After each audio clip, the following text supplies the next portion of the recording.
I am Nelmi Arnego, and in this video we are going to discuss the grading system, marking, and reporting system. Grading, the process of judging the quality of the student performance in single assessment or multiple assessment over time. Translates score and descriptive assessment information into marks and letters that indicates the quality of a student performance. So we have the test questionnaire. It can be called a marking, 100 over 100. We have the scoring, 100 over 100. The grading, A+. Administrative purposes of grading. Grades help to determine a student's rank in a class, credits for graduation, suitability for promotion to the next grade, judge teaching approaches, judge the quality of teachers and administrators. Guidance in purposes of grading. Help students, parents, and counselor to choose appropriate courses and levels. Help the teachers to grow the students by level of performance, strength, and needs. Importance of grading. First is fair for your students. Second, delivers the message about students' performance that you wish to convey. Teachers have responsibility to be objective and fair in assigning grades and should never use the rewards or punish students the teachers likes or dislike. Difficulty in grading. Teacher-dual rule, judgmental, disciplinarian relationship versus supporting, help relationship. Preventing students' personal circumstances, characteristics, and needs for distorting judgment regarding academic achievements.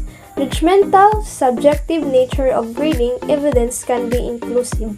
Lack of universally accepted strategies for grading. Grading based on academic achievements. Formal summative assessment should be major components of grades, including quizzes, homework, tests, project, and other performance-based assessment. Guidelines for grading. Describe your grading procedure to student at the beginning of instructions. Make clear to students that the course grade will be based on their achievements. Explain how others' element, work, efforts, habits will be reported or factored in. Return assessment as soon as possible. Marks and grades. Conversion of marks to grade point and lettered grade performance in a subject as follows. What is marking? Marking is the process of assessing the standard of written work of students by assigning points for proficiency of correct answers. Educators usually mark students' work in tests, exams, or assessments. The process of marking can evaluate the standards of students. Award of letter grades. All assessment of a course will be evaluated on absolute marks basis. However, for the purpose of reporting the performance of a candidate, letters grades, each carrying certain number of points, will be awarded as per the range of total marks out of 100 obtained by the candidate in each subject as detailed below. Letter grade example.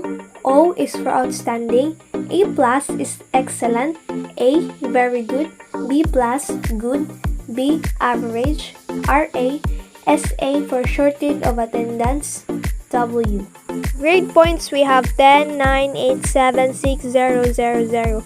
Marks range 91 range to 100, 81 range to 90, 71 range to 80, 61 range to 70, 50 range to 60, and less than 50.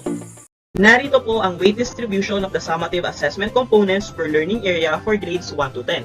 Ito po ay nakabase sa DepEd Order No. 8 Series of 2015 o ang Policy Guidelines on Classroom Assessment for the K-12 Basic Education Program. So makikita po natin dito na mayroon po tayong tatlong components base sa DepEd Order No. 8 Series of 2015.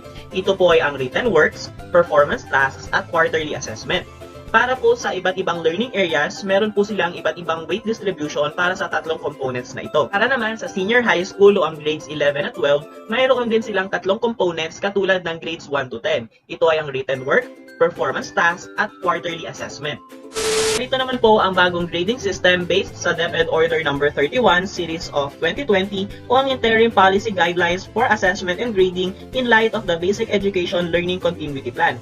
Makikita po natin dito na mayroon na lamang pong dalawang components para sa summative assessment ng mga learning areas. So meron na lamang po tayong written work at performance task. Para sa languages, araling panlipunan, edukasyon sa pagpapakatao ng grades 1 to 10, ang kanilang written work ay magiging 40% at ang kanilang performance task ay 60%. Para naman sa science and math ng grades 1 to 10, ang kanilang written work ay magiging 50% at ang kanilang performance task ay magiging 50% rin. Para naman sa MAPE at EPP o TLE, ang written work ay 30% at ang performance task ay 70%. Narito naman ang weight distribution ng summative assessment components para sa senior high school o grades 11 and 12. Katulad ng sa junior high school, mayroon din silang written work at performance task. Para sa core subjects ng senior high school, ang kanilang written work ay may weight na 40% at ang kanilang performance task ay 60%. Para naman sa iba pang subjects ng academic track, ang kanilang written work ay 40% at ang kanilang performance task ay 60%. Sa work immersion, research, business enterprise simulation, exhibit at performance, ang written work ng academic track ay 50% at ang performance task naman nila ay 50% din.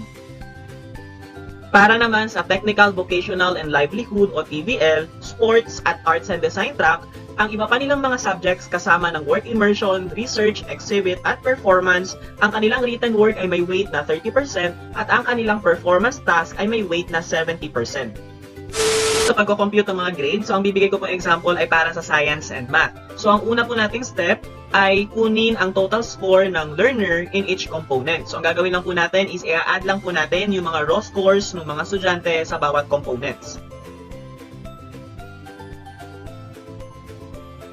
Para naman po sa step 2, get the percentage score or PS by dividing the total score by the total highest possible score, then multiplying it by 100.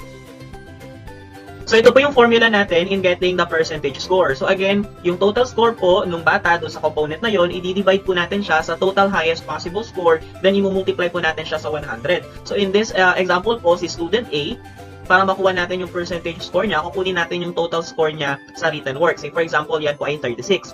Then yung 36 po ay i-divide natin sa total highest possible score ng written work, which is 50. So 36 divided by 50, then i-multiply po natin siya sa 100. So 36 divided by 50 is 0.72 times 100. So ang percentage score po niya para sa written work ay 72.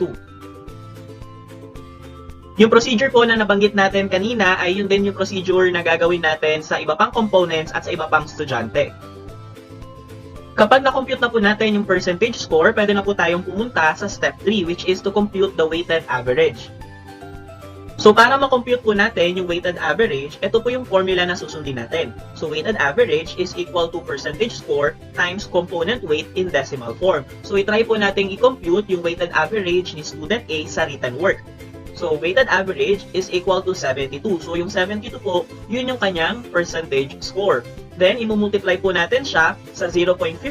Bakit po 0.50? Because it depends on the weight of the component. So, sa science and math po, ang written work ay 50%.